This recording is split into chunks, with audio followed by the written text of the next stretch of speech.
whatever I can in the background. Okay. You need to get some rat poison, you'll be fine. I just ordered a new mouse from the Amazon, so I need more mice problems. I don't think she needs it deader. No judgments here, right? Yes. The topic of the day, and I'm going to bring this up. Somebody I don't want to put the person out there because it's it's their personal business. But I have a family member who had to go into the hospital and spent the weekend in the hospital. And one of the things that happened was even driving there, I started to already play in my head. This is how this is going to go. This is how we're going to have to wait here. And this is how we're going to have to do this. And we're going to be treated badly by the first person. I had all these scenarios in my head, some of it from my own experiences, some of it from, I'm going to be honest, my own ignorance. And so I went in with this expectation that it was not going to be a good experience. And so, in a sense, the only one who made it a bad experience was me. I walked in with this chip on my shoulder. And it turned out that people that helped out my family member they were so incredibly nice. Even though spending a couple days in the hospital and, waiting for a bed and doing certain things that take a little bit of time, it is a pain in the butt. These were the nicest people. It was a clean, beautiful hospital. It's not one I'd been in before. And the experience was incredible, but it took me a little while to turn off all of my bullshit and turn off all of my judgment and expectations and simply say, this experience doesn't have to be what I think it's going to be. It's going to be what it's going to be. And how many times do we ruin things? And I had to look back at myself and say, if I go into a movie, sit down and say, this movie's going to suck, this is going to be terrible, it's going to be very difficult for me to enjoy that film instead of just reserving judgment and sitting and enjoying it. When I meet people, sometimes I prejudge. Maybe it's because of the job they do, or maybe it's because of maybe a rumor I've heard. And it turns out most of the time when I prejudge and I do things like that, I'm wrong. And like was this experience in the hospital. And finally, thank God I at least am a calmer human being than I used to be, because I would have went in there screaming saying, if somebody doesn't help this person, I'm going to sue everyone in this goddamn hospital. And I would have been that way. But how often do we do that? How often do we prejudge people, experiences, jobs, whatever it might be? Doing trainings. I do trainings, and sometimes I think, well, this crowd's going to suck. It's full of it's all policemen. They're not going to be any fun. Turns out they're the most fun. They are really the most fun to train. First time I trained them, I had the wrong expectation, and I probably under-delivered because I was delivering to something I expected instead of what was really there. So let's talk about that today, about how prejudging judgments expectations can limit us in our experience. I'm going to add to that so that we have more conversation while I still have internet and stuff here. It's funny because I had a situation just today. My dad, I usually get the internet when I go down to my dad. And the last time I had internet there, I won't say the internet carrier, but I will just say internet carrier. Last time I was so upset, the service that I got, because you should be able to put it on seasonal and they were charging me the regular rate and all this other stuff. And long story short, I called today and I said, look, I'm going to apologize beforehand. It's not your fault, but I had crappy service. And I said, I'm not looking forward to this conversation, but I'm going to need internet at my dad's house. And long story short, it superseded what I expected. But mind you, I kept it open. But what I did, though, is I already let them know that I did not have a good experience with you the last time.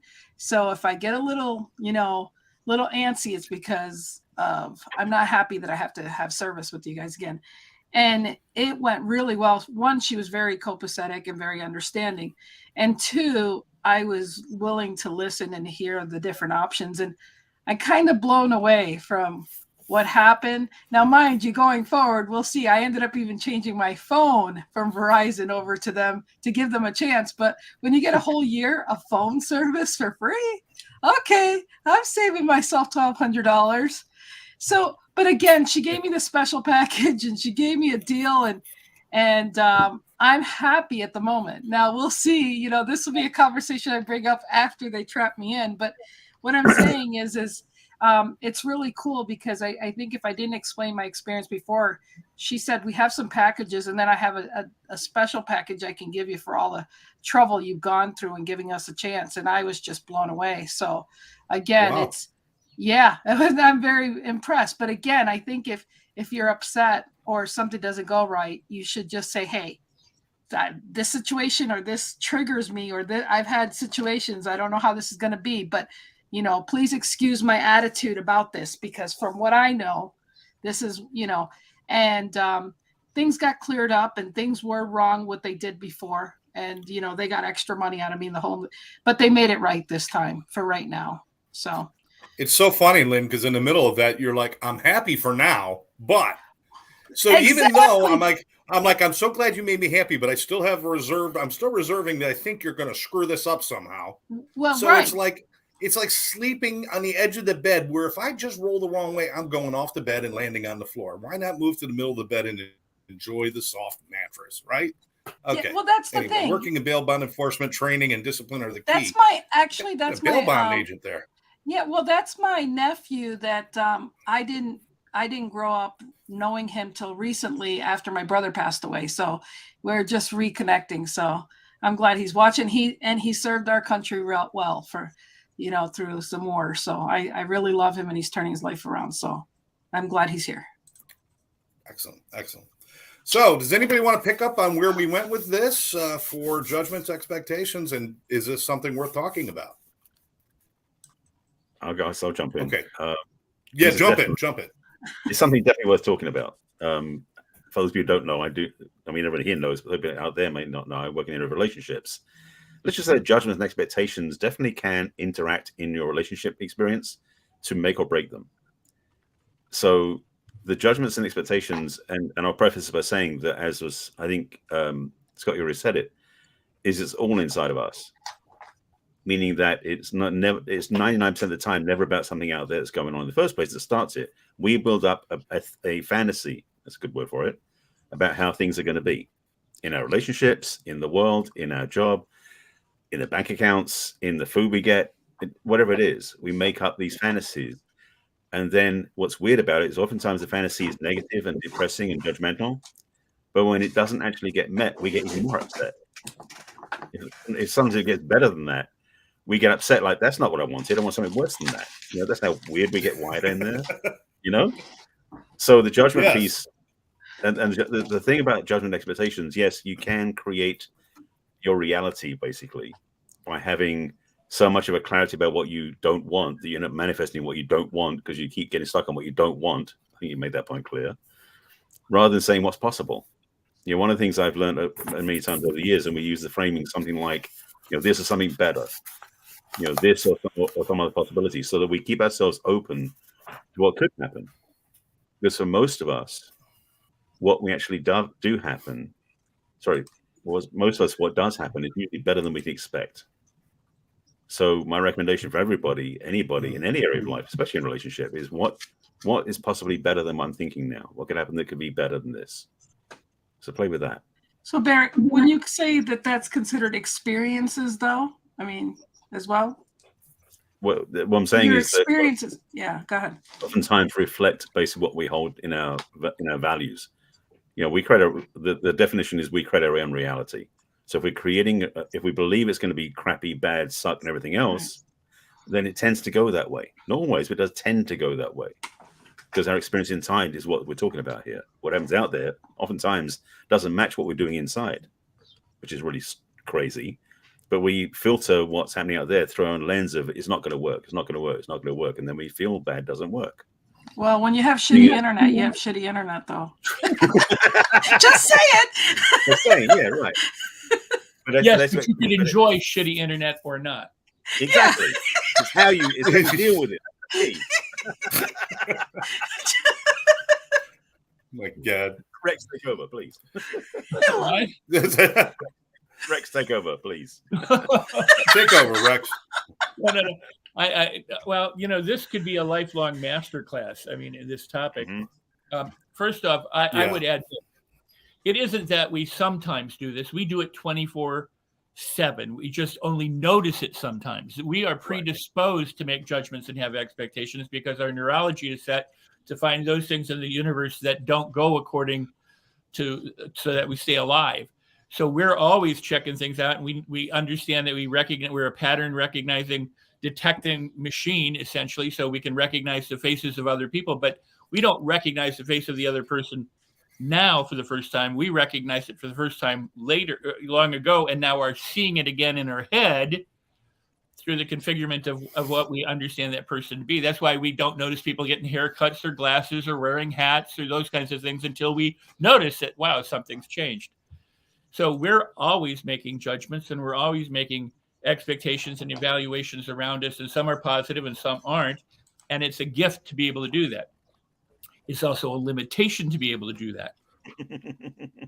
So it's both. Can that, like shitty internet?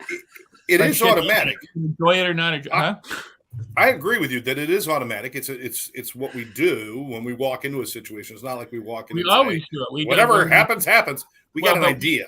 Yeah, but no, what I'm saying is it is so part of what we do that we don't even notice that we're doing it. We're doing it about everything. If you get a cup of coffee, you expect it to be a certain way. If you get a kiss from someone, you expect certain, if you go to the gas station, you expect, there's all built-in expectations around everything. Not all of them are negative judgments, however. Yes. But what if they become destructive? Well, what if they become destructive where I am going to ruin every one of my experiences by creating these scenarios, which happens to us sometimes, either in a category or across the board? Well, you have to understanding the mechanism first is that it can be destructive, but it's based on your past experiences. It's not based on what's happening now, because now is new. You can't recognize the newness. You can only recognize the past or the patterns from the past. So you react out of what we call anchored feelings or associations or judgments or expectations or ideas or whatever you want to call it. But here's the thing. One of my specialties, for example, is framing. The more that you can frame something when you're going into a situation with other people of what they might expect or not expect or what might take them by surprise or whatever, the more you're apt to preempt any issues that may come up or inoculate them from problems. So this is great, but there's also out framing and doing all sorts of other things and working outside the box. So the key is this. While we are a creature of our habits, which include our expectations, our judgments, our attitudes, our values, all this stuff, we can also operate somewhat independently of. We can get free of these. It's a matter of releasing and letting go. It's a matter of sometimes doing exercises. That's why I said it could be a lifelong class, but it's understanding the mechanism is going to be there. So if you have a snowball at the top of Mount Everest and it starts to snowball down, it's going to gain in weight and mass and velocity and everything else, and it's going to pick up and get really big. The trick for all of this stuff is called emotional flooding and emotional intelligence and this kind of stuff, that things happen when our neurology is triggered, chemicals start going and we go, right?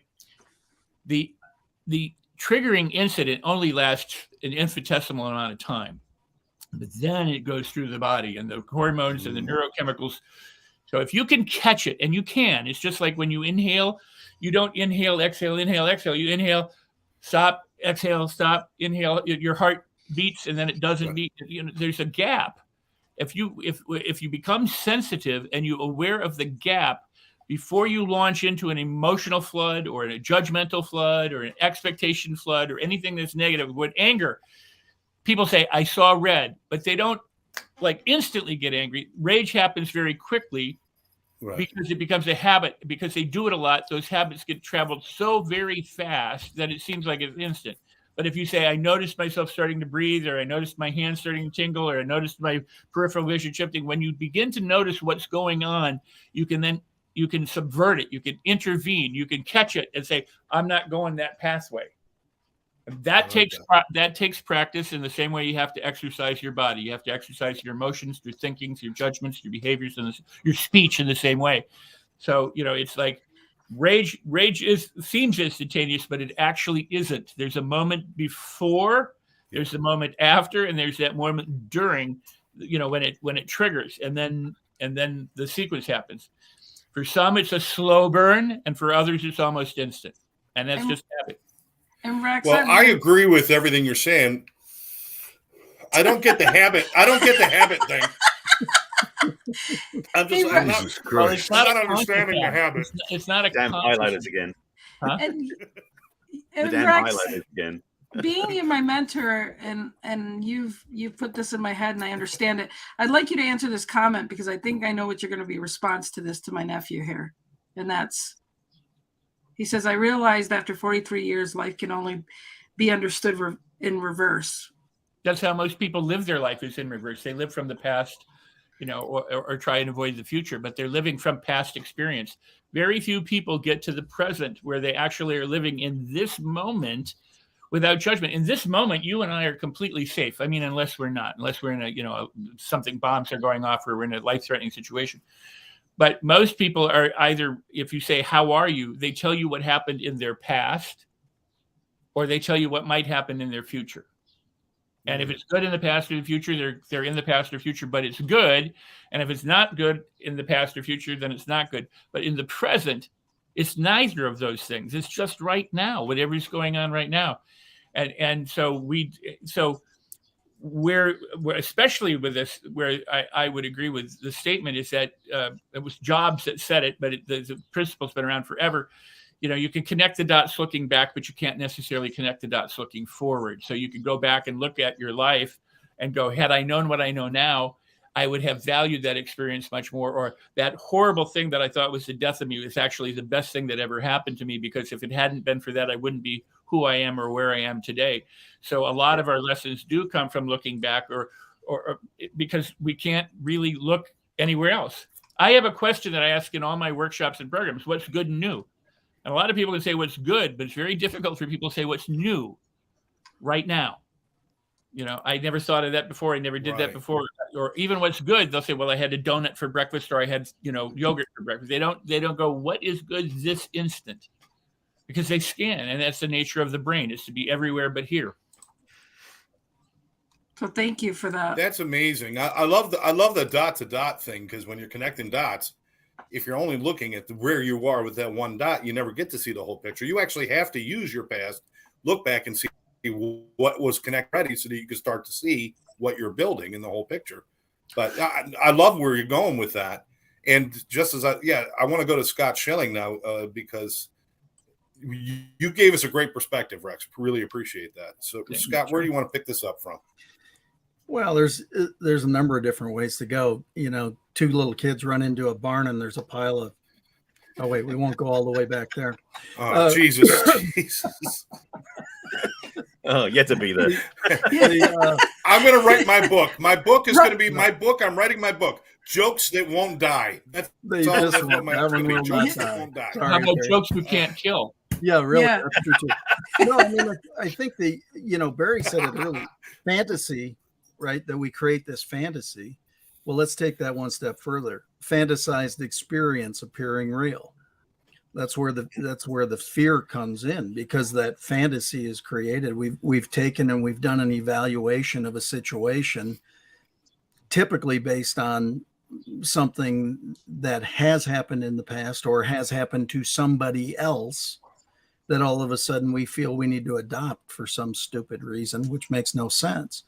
And so I think a big part of it is we're always working on proper expectations. I called a buddy of mine today and I said, dude, I'm just tired. I'm worn out. I've been on the road. I've done stuff that I haven't done, and, haven't slept well on the road and different things like that. And I'm just tired. And he said, cool. He said, now just relax. So you don't get the same expectations, you don't get the same refill in different things like that. So I think I've noticed it. That's why I called him this morning and I said, I just need a friend to talk to. And he was like, that's awesome. And, I think that especially when we get through a bunch of stuff, I'm actually writing a presentation right now. And one of the things I put in there is the various challenges that we're facing as a country and as a people.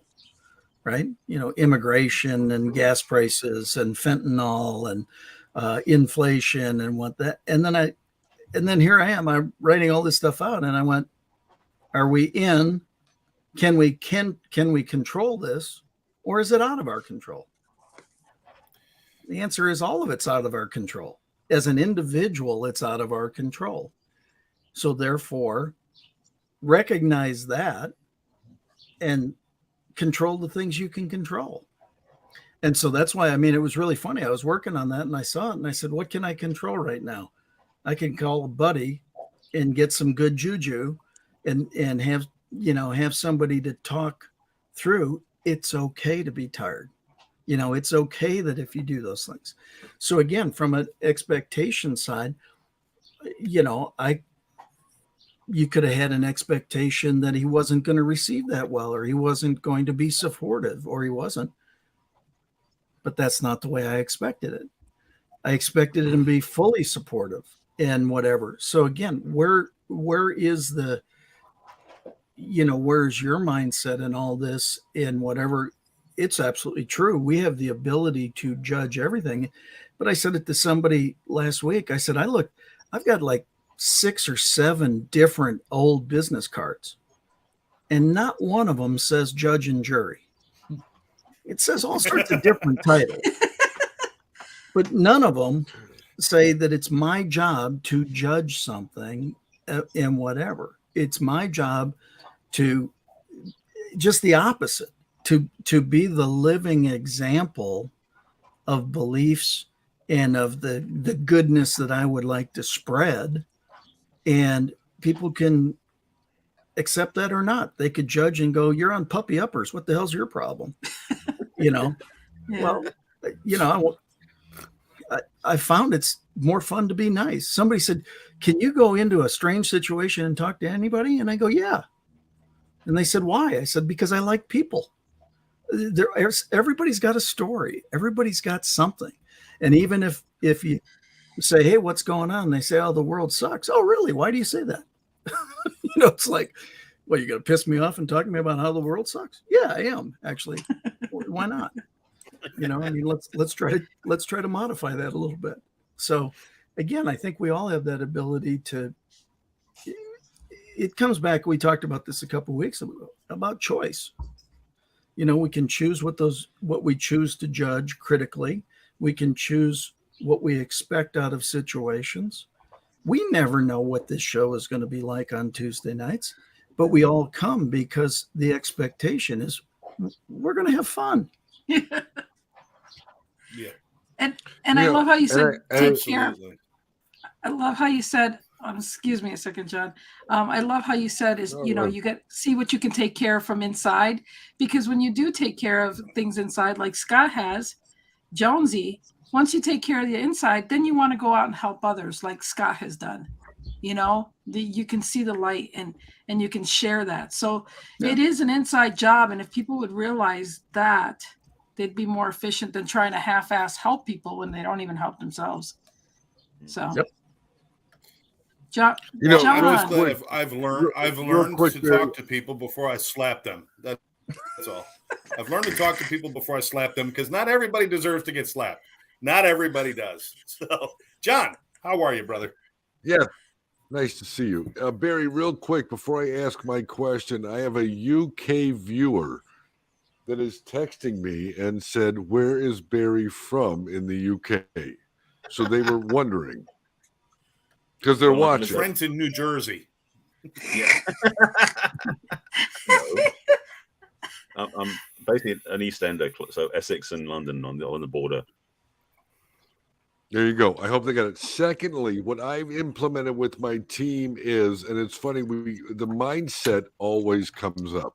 I am a crazy mindset guy. It's nuts what it does, and when it happens, it's freaking incredible. And I reached out to the team last week. I said, here's what we're going to do. Once a day, send a thank you email internally to the company from someone. Don't copy everyone. No one needs to know you're doing it. But when you open up your email in the morning and you get a, hey, Scott, thanks so much, man. That was awesome. You're awesome. Thanks for everything. Your mindset from that day starts positive. So it's common sense, doesn't cost you a penny. It's really simple. It takes 30 seconds to send an email. If you were to send an email to someone you know every day with a positive message, imagine how their day starts. It's incredible. Absolutely. Absolutely. Love you, John. Thanks for being here. So let's take it to the next step. Let's assume that we're always, and I think this is fine. This is how we have to go through life. I step through a doorway. What I'm doing is I've used my own experiences in my past to make an idea about what I'm walking towards, and it's automatic. I get that. It all makes sense. Are there little tricks and tools? Now, Rex, you said that, yeah, you learn to kind of stop it on the in-betweens.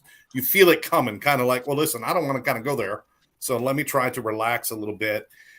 Does anybody have any like real-world techniques for stepping back from what's going on in your head and just, moving forward? I'm sure I'll share one that I have with people. I'll share one that I have with people when you start to feel that anxiety about events coming up. Scott, I think you said it, that, that's the beginning of fear and things like that too. When you start doing those things, take a cold bottle of water and hold it against your wrist for 30 seconds. And it actually releases chemistry in the brain that calms you. Just a cold bottle of water, hold it against your wrist. Sometimes if you're starting to feel anxious about a situation or something's going on and you're starting to get too much in your head, take a moment, do something like that. But let's see, what kind of little tricks have you guys learned in your time that helps you calm down? Barry, let's start with you. Oh, okay. Because you look like you got something to say.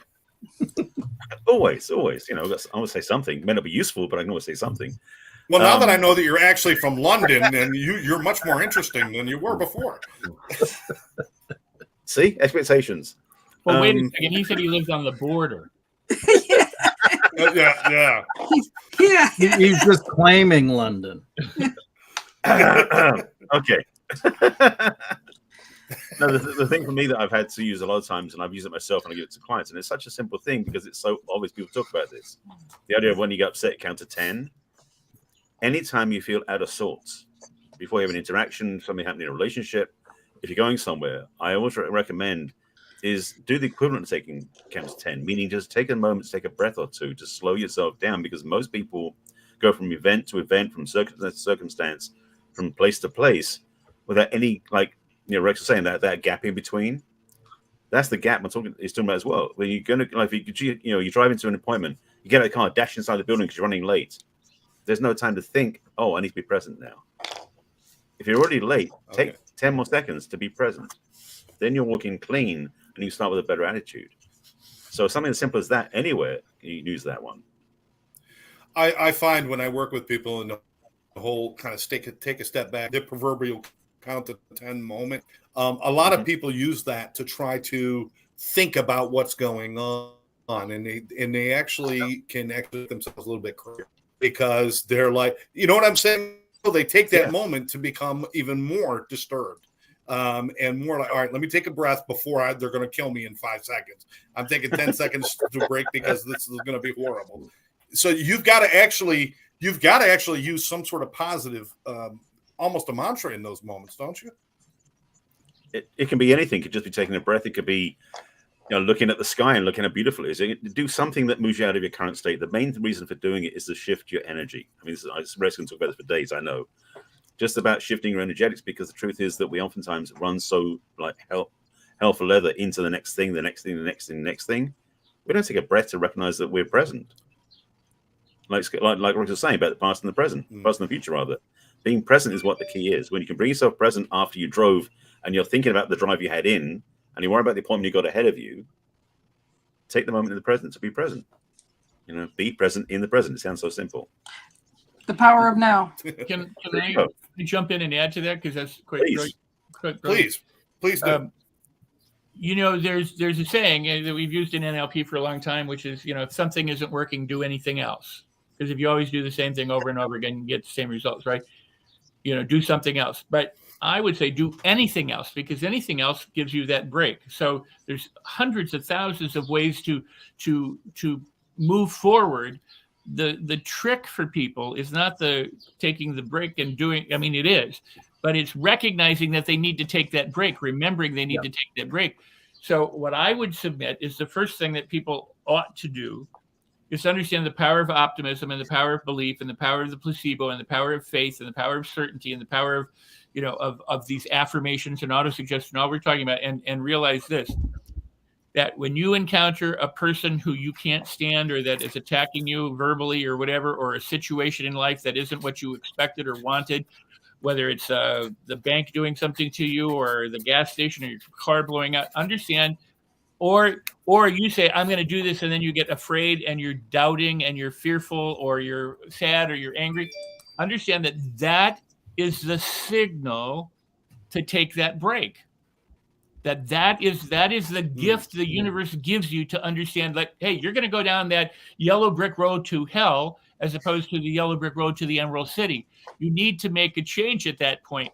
But if you don't recognize what's going on, what you do is you end up where you always would end up. You end up in the rage or the sadness or the anger or the fear or whatever you have been conditioned to do through your life. So if you want it to be different, it's kind of like the reason there's a stoplight is to say, hey, there's an intersection here so that you can see it so that you know to stop. Some people still run them, but it's an opportunity to stop and then start again, or change directions or go back the other way. So whichever way you go will be fine as long as you don't continue through the stoplight and into the mouth of hell, right? Which is what you're just asking about. How do you avoid that? So you first recognize the signal. And then you do as Barry said, you can take a breath, you can count to 10, you can skip, you can dance, you can look at the sky, you can affirm, you can do all these things, but understand that they will in fact work. But you first have to get that break in there so that you're not continuing through something. I loved what you said. If you're running late into a building and you have the presence of mind to say, wait, 10 seconds to get present. And yet that's what most people don't do. But you can learn to make that a habit by doing what you need to do to make it a habit. And then when you make it a habit, you're now free from the conditioning that you've lived for so long, because you now have a new positive, productive habit. One of the most powerful habits is that of optimism, because it releases the right hormones and chemicals in your body. It relieves you of stress. It allows you to think and recognize opportunities you might otherwise miss because of stress and whatever. So it's powerful. People go positive thinking. Yes, positive thinking is important. Yes. Wow. And go to rexsikes.com. He has a great Audible that I think everybody should have. Seriously. Well, thank you. But yes. Everybody here are geniuses in their own right with their own products and books and stuff. So I feel a little bit when you push my website right after I do something a little for everybody. Well, so I know you do. I do. Okay. Yeah. Well, thank you so much. I appreciate that. In fact, you know what? I'll receive it, accept it. Yes. And all of you people watching, go there. Yeah. There's the flashing neon sign behind you. Like Barry with the relationships. 50 ways to love your lover. I think I said that right this time. What I love about Barry's background is that yellow. It must be a vase. It's a pineapple, I think. Not which one? The one off to his left. This one or that one? The other side. That side. Yep. That one. Yeah. Pineapple. That one there. Yeah. What is it? That's the chalice from the palace with the brew that is true. Is it a glass object or is it just a colorful? Huh? It's a glass object. It's supposed to be like a pineapple. It's a background. Yeah, it's a background. Oh, it's not. That's not your real background. No. Oh, it's a hand grenade. Let's just move on. That's your knickknack. Way to be optimistic. Once we get into the pineapple conversation, it's all over. Well, the pineapple above him. And Mr. Hipster, you want to jump in there? Where? Wherever you want to. You got two good hips now. Yeah, no, I mean it's interesting because again, when you feel out of sorts, that is probably you're not being very present. Or maybe you're feeling something that you just haven't felt in some time. And I think that's the time, again, whether it's the stopping, resting. For me this morning, it was calling a friend. Picked a phone a friend. If you want something different, you got to do something different. It just, that's the state change that happens if you think about anything like that. The level of thinking that got you to where you are is not the level of thinking you need to get you where you want to go, whatever that means, in the certain situation. So again, I think that the totally agree with the optimism part. Zig used to say, positive attitude isn't everything, but it's a whole lot better than a negative attitude and what comes with it. The positive attitude is like, better to shower sometimes than not all the time, than never. I mean, it's, clean your brain, clean the thing. What John's saying is so true about gratitude and just being grateful for everything. The reality is, no matter how stuck in the muck you might be at any particular moment, number one, it's not the most stuck that anybody's ever been, more than likely. And there are other people that are more stuck or in more muck than you are. And so be grateful for the fact that you're not in their situation. I mean, it's, you can't sit there and say that whether you believe God's plan and timing is perfect, you can't believe that all things work together for your good, and then sit there and say, except this situation here, this is the way it's supposed to work out differently. I mean, either you believe that the plan and the timing of the plan is perfect. It doesn't always look that way. I mean, my prayer when I had my stroke was, God, I've been teaching your plan and timing is perfect for the last couple of years now. I'm going to suggest to you, I do not understand this plan or this timing. I mean, that was part of my prayer right afterwards. Is I don't understand why this is going on, and I would prefer it not be going on, but it is. And so what can I learn from it? And I think that's, again, the judgments and the expectations. For me, the whole judgment thing is so crazy. It's everybody trying to, cast upon you what you're supposed to think about somebody. You know what? That's why I love Ben Carson's quote a number of years ago as a neurosurgeon. He said, when I open up the brain, they're all the same color. It doesn't matter whether it's a man or a woman or black or white or purple or whatever. The inside is all the same. And so, again, if we would just learn to love each other and impart goodness toward each other, it's amazing what could happen. And imparting goodness, it's not that hard to smile at somebody. And guess what the response is? A smile back. Oh, gosh, what a terrible event that is. Right? Only in Arkansas, that's terrible. But bad tooth joke there. But anyway, it's, why not try to impart some goodness as you go around, as opposed to, wallowing in the crap? Just doesn't make sense to me.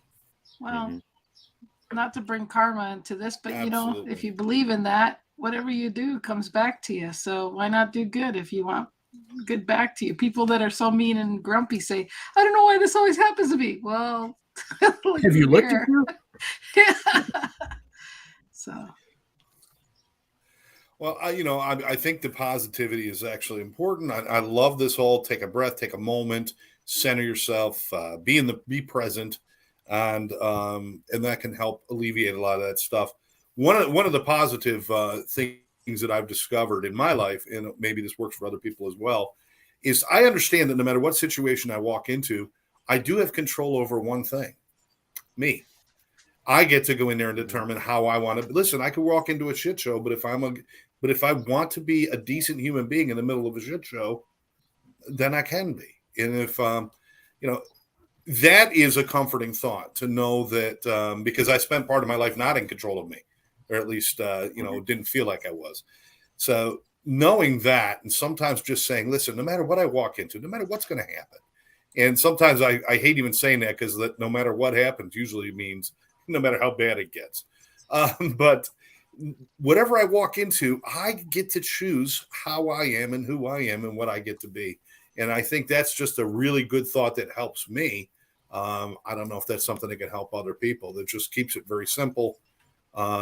Hey, when I walk through that door, yeah, maybe I got expectations. Maybe I even got some prejudgments. Maybe I've got some things going on here. But at the end of the day, the only thing I'm really concerned about, let me just be me and be the best me I could be in those situations. And usually everything works out fine.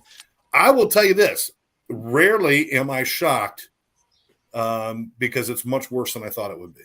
It rarely does that really happen. Although in my brain, every time I'm expecting that, you know? So, well, but that's a choice again, Scott. Go ahead, right. John. And the thing with that, Scott, is it's funny that you said that because I love angry customers. I love angry clients because I know I'm in control. My goal when I have a client prospect on the phone, by the time I'm done, if they don't laugh, I lost the deal. So when you're on with them, you're in control of yourself. You know you're a professional. You know what you're doing. They think they know what they're doing, but you know what they're doing. So you have that upper hand, and walking into a room, we used to call it first coat off, last coat on. You're when you go to a meeting, you should have if you're wearing a coat, you should have your coat on a hanger before anyone gets there. And you should take your coat off when everyone leaves. So you have control of that room. You have confidence in yourself. People know confidence. You ooze confidence. It's one of the most intriguing things I've ever done. So when you get someone that's not happy or you get someone you want to win a deal, man, if you're confident and you take control, not in a cocky way, but you let them know you're going to guide them right, you'll take care of them. When you hang up that phone, man, it is the best sales feeling in the world. You know, I like that. I like that. And I'd like to add the fact that if you go into any situation, you keep an open mind. And when somebody is upset or something, try to see it from their viewpoint for a minute. Like truly don't speculate or assume anything, and ask the questions. But most of all, when you listen to somebody, that's all they needed was somebody to listen and get that off their chest. And then if you listen well enough, you can put some insight or you can understand what they're going through and then move on and change the conversation. But, don't allow that to stop you from being open-minded or listening. But Lynn, that could be a whole show on its own. That could be a whole show on its own, how to take someone else's perspective and to adopt other people's perspectives. That could be a whole show. And when you make someone feel better, how do they feel? Like top of the world, man. You make someone feel better about themselves, they feel amazing. And what are they going to do? They're going to go to the grocery store and say, I just talked to this mortgage guy, man.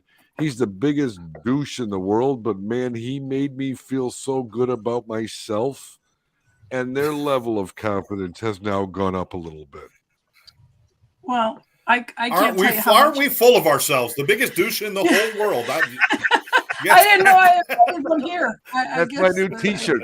I got a T-shirt. It's going to say biggest douche in the world, but I'll make you feel good about yourself. I wanted to point out something that Lorna had put in the chat, saying that she used to suffer anxiety attacks. There you go. And she's programming Rain to have an attack. And then she said she was fearful of the panic. But then once she became aware of her attitude and the response, she became in control and no more panic attacks. So she learned the power of thought and self-discipline. So anything is possible. Yeah. Good. Thank you for sharing that. Yeah. Thank you for sharing that. Thanks, Lorna. And I think Scott was trying to say something a moment ago. I want to get Scott real quick. Yeah, go, Scott. Were you trying to say something after? Oh, okay. Well, no, I was just going to say, the whole just wanting. I think there's so many choices. It was interesting listening to what you were describing before. You said, I walk into a place and sometimes it's even better than I thought it was going to be. Yeah. why not choose to think every time it's going to be better than you thought it was going to be? Right. It's a choice, right? And again, it's not a knock, but I mean, there's just to point out language and to point out how to help somebody is, I work diligently to, try to help people smile and have fun and do whatever.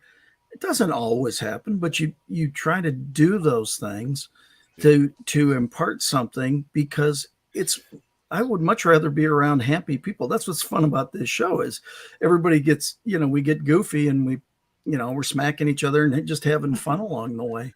And so it's fun to do. Why wouldn't you want to put yourself in more fun situations on a daily basis? Yeah, and so why not anticipate, oh my God, this is going to be so much better than I even have ever experienced? Yeah, maybe it's a little crazy, but why not?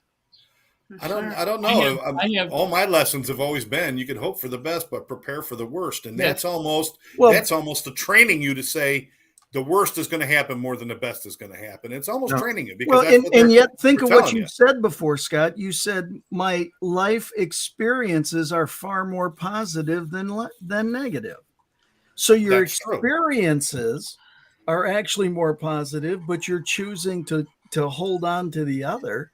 The reality, I would guess, that our experiences, for the most part, I mean, my stroke was not a great experience, but it was this period of time compared to the rest of my life.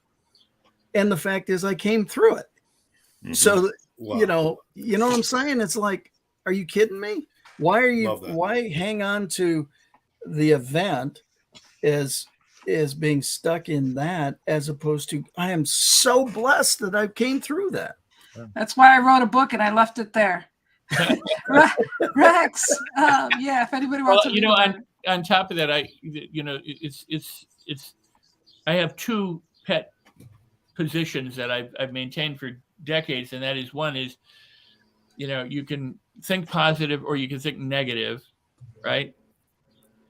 I mean, those are the choices. And some people journal all the negative crap in their life. They just go, this was wrong, that happened, this sucked today, this is my limitation, this is my belief, I'm fat, I'm ugly, nobody likes me, I'm going to eat worms. And other people do some of both. And then some people focus mainly on blessings and gratitude and learnings and lessons and the optimism and the positivity and everything else. So there's positive thinking. And if you're not thinking positive, what's the alternative? The alternative is whatever it is, less than glorious, that's for sure. Now, the other thing that I have always maintained is it is better to expect the best and be disappointed than to expect the worst and be proven right. Yep. Yeah. And what people have to understand is that expectations shape so much of what we pay attention to and what we notice.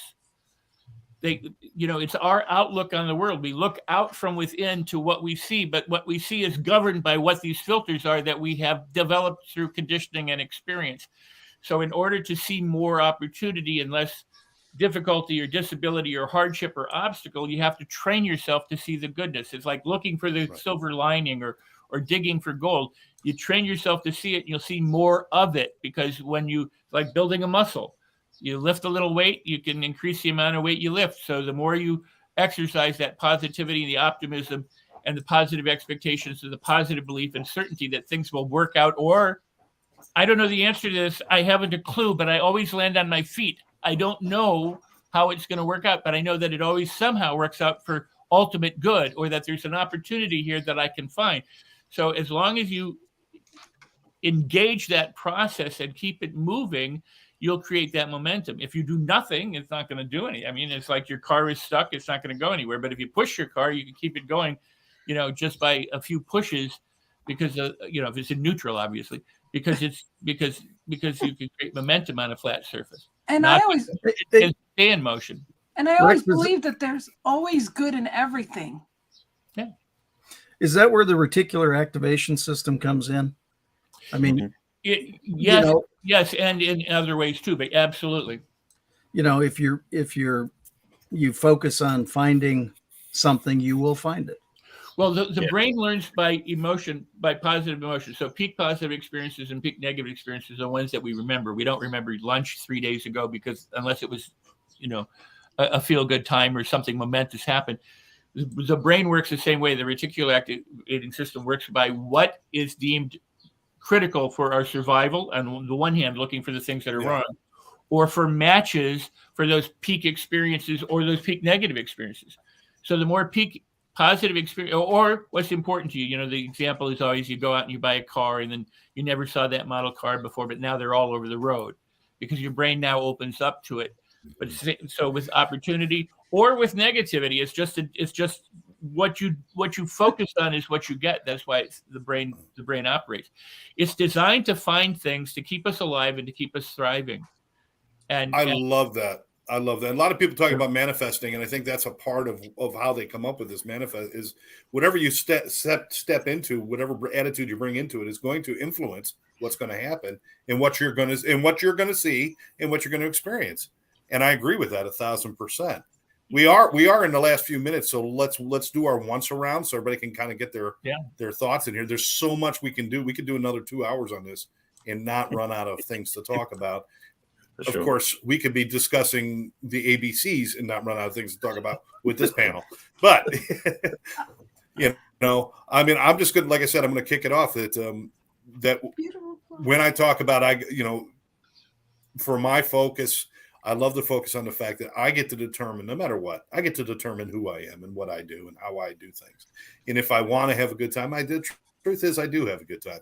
And Scott, I agree with you. If you want to look for something, it's more likely you're going to find it if you feel like you're going to find it, or if you go in with the attitude, you're going to find it. And that works in every case, unless it's Barry in the barn looking for a horse, because we've already figured it out. That ain't never happening. So let's go around and just kind of put a pin on this, or kind of sew it up nice and neat about judgments, expectations, and how we handle those things. Who wants to kick us off? John, why don't you kick us off for our finals here? I'll kick you off. And it's funny, I was looking at my phone, and there are several people, again from the UK, Barry. They're right behind you. The expectations. I tell what are you, one of the freaking Beatles? What's going on here? They did. They're like, "Where's Barry from?" I'm just telling you, I'm getting texts about Barry, not about me. About Barry, just so you know. So it hurts just a little Barry bit. has a book right here. 50 Ways to Love Your Lover. Doesn't have a book. John doesn't have a book. We've already covered this. That's why you're the center. Thanks for the reminder, Lynn. That's on the center square. Okay. So real quick, finishing it up, I have preached to my team on manifestation. It's funny you said that. I believe in that. You wake up every day, man, before you get out of bed. What are you doing? How's your day going to be? What are you thankful for? You do that for 6 weeks, that shit starts to happen. You literally feel a click in your brain, but you got to be consistent, man. I did this when Lynn asked me to come on. I started this maybe 2 months ago. I would love to be on a podcast. I'm grateful to be on a podcast. It's not past, it's future. Thank you for being on a podcast. And I wasn't on it. So you do that. You wake up, you be comfortable, you be confident, man. And this is what it's about. And you meet awesome, awesome people like you, honestly. And I thank you for it. But if you don't believe in it, it's not going to happen. If you believe in it, give it 4 to 6 weeks. You're going to feel a little click right here. And all of a sudden, your future is going to happen. And Amen, like brother. Rex would say, I got to change the sign. Either think of dog shit or diamonds. You choose.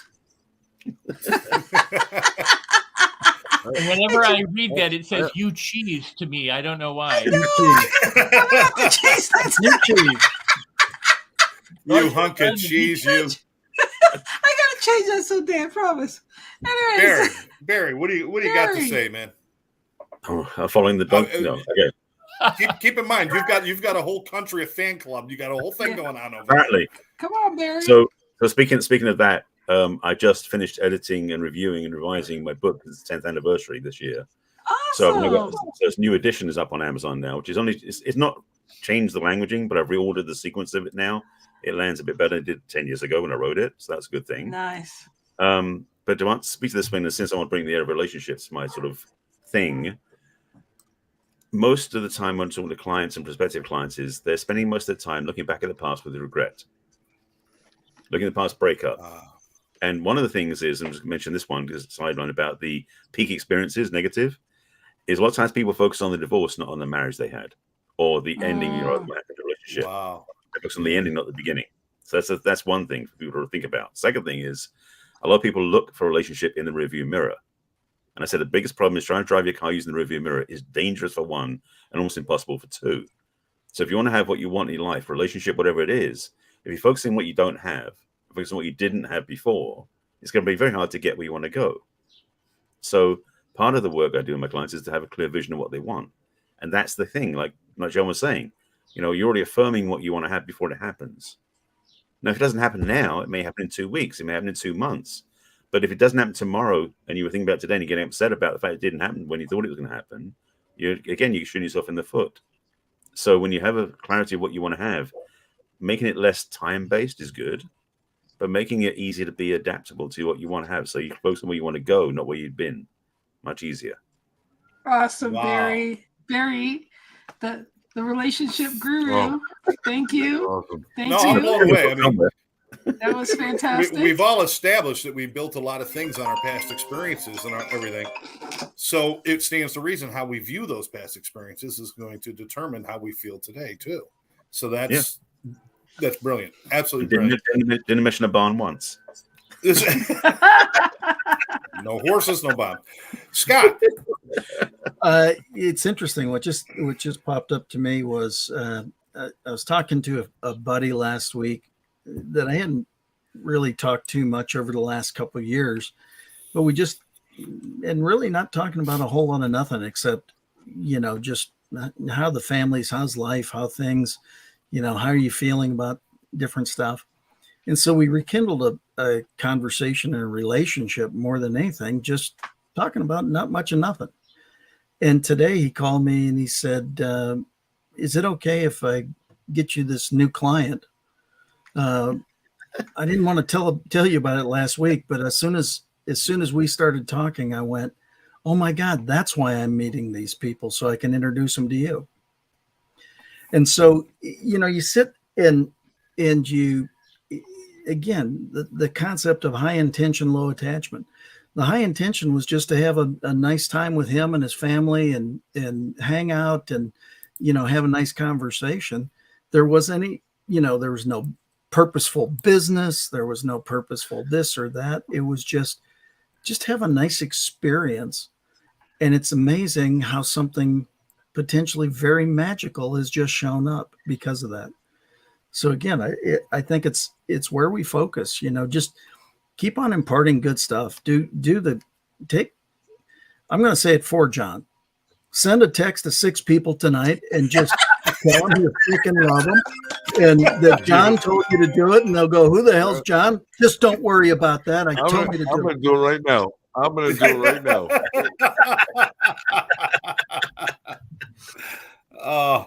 Rex, wrap us up, brother. Yeah. And Scott, I do love the name of your book. I just got to say, that one time. That sucks. What now? And then we got Rex. Well, thank you. And Scott said earlier about judge and jury, and that is such a profound concept that most people don't necessarily fully appreciate when they make a judgment or they make a juried opinion about themselves. In workshops and programs, somebody would say, I can't do this, it's hard. And I go, well, who died? When did God die and leave you, to be God?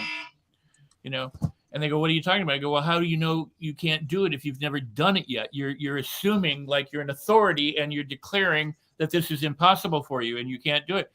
People don't understand that everything they say, their thoughts are reflected by what they say. They don't say everything, like they hold some things back in public, but they don't say everything, but they think it.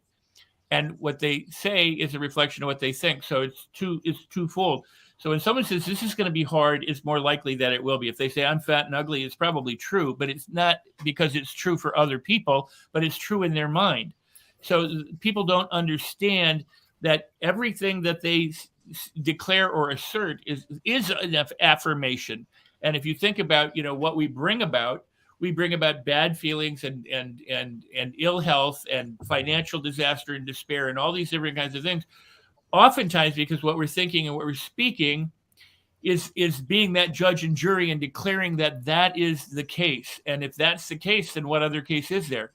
So this is why you have to learn how to control your thoughts, manage your emotions, put a guard in front of your speech so that you only speak to heal, bless, prosper, inspire, edify, uplift, and transform, instead of declaring things that they suck. Because you're always no cognitive dissonance and all this confirmation bias and everything.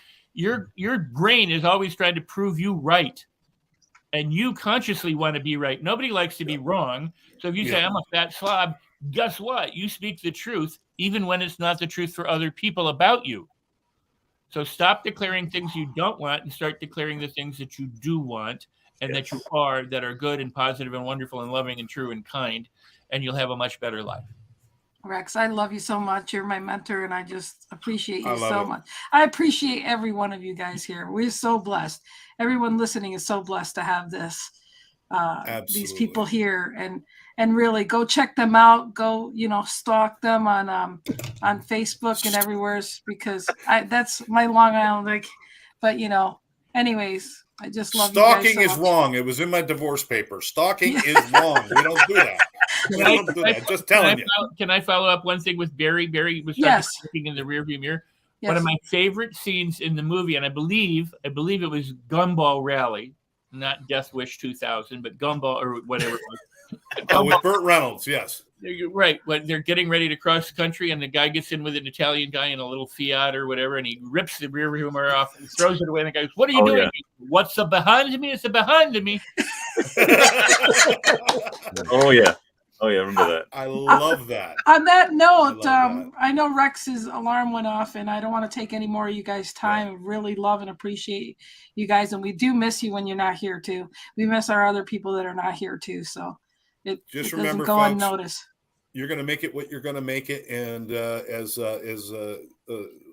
Henry Ford said, if you think you can, if you think you can't, you're right. Yeah. So you said. Well thank you guys so much. Really all right. Thank you, everybody, for joining us. Yeah. And one last thing I want to say, remember, whatever you judge, believe it or not, you're judging what's going to be in your future. Think about that. So it's only true. I'm just looking forward to this. I'm just looking forward to the stalkers. Okay, bye. Keeping me safe and sound.